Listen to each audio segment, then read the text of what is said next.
I want to share what keeps me going when I'm having doubt, fear, anxiety, with the things going on in the world or just around me, my own life, my home, friends, people around me. It doesn't matter.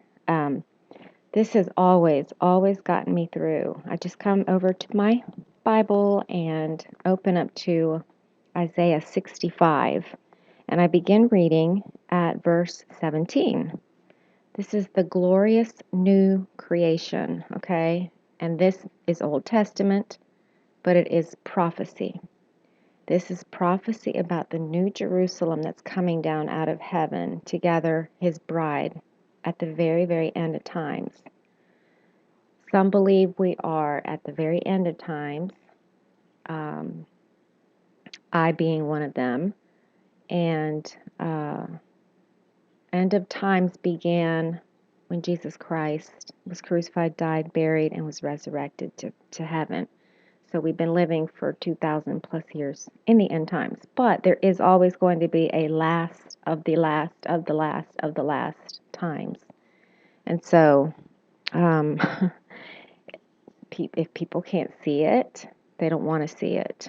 And we can't force anybody. So I just pray that if you have ears to hear and eyes to see, let the Spirit of the Lord cover you now as I read this to you and let it resonate in your heart. We have such a great hope. I may have nothing right now, okay? Nothing material. I may not even have close relationships, friendships. I don't have a husband. It does not matter. This is my hope. For behold, I create new heavens and a new earth, and the former shall not be remembered or even come to mind. Be glad and rejoice forever in what I create, okay? For behold, I create, that's present tense, Jerusalem as a rejoicing, and her people, that's us, as a joy. I will rejoice in Jerusalem and joy in my people. The voice of weeping shall no longer be heard in her, nor the voice of crying. Listen to this.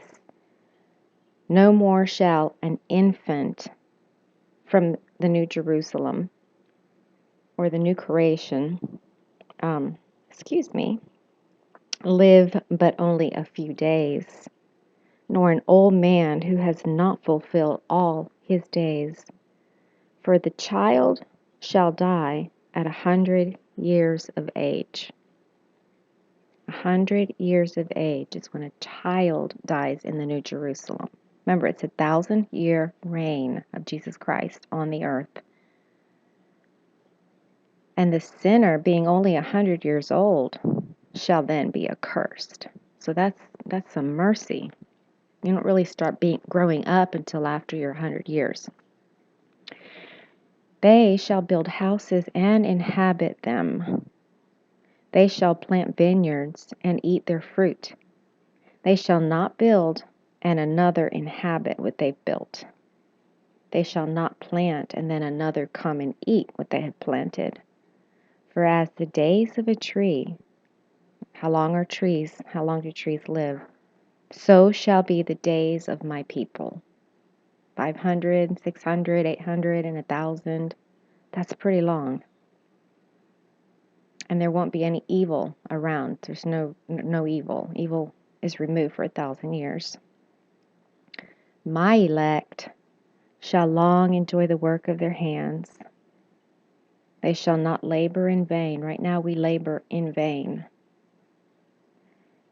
Nor will my elect bring forth children for trouble. Okay, the children that we have in the New Jerusalem, the new creation, the children will not bring us trouble like our teenagers now or our toddlers or autism and disease and things of such nature, which causes children to be very difficult to raise in the 21st century.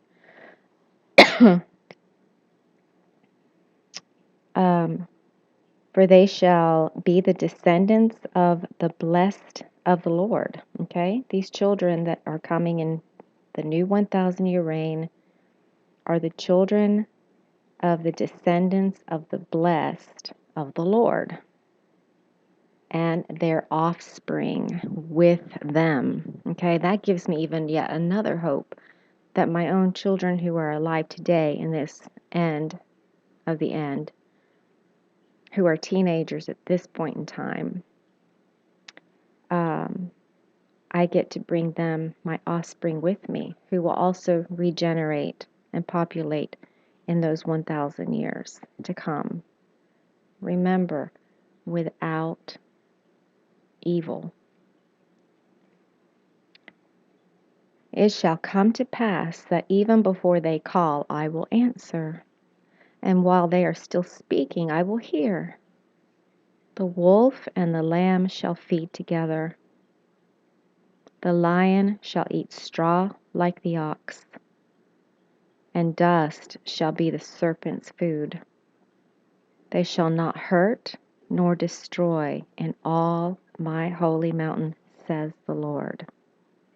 Now that's a hope that I have every single day.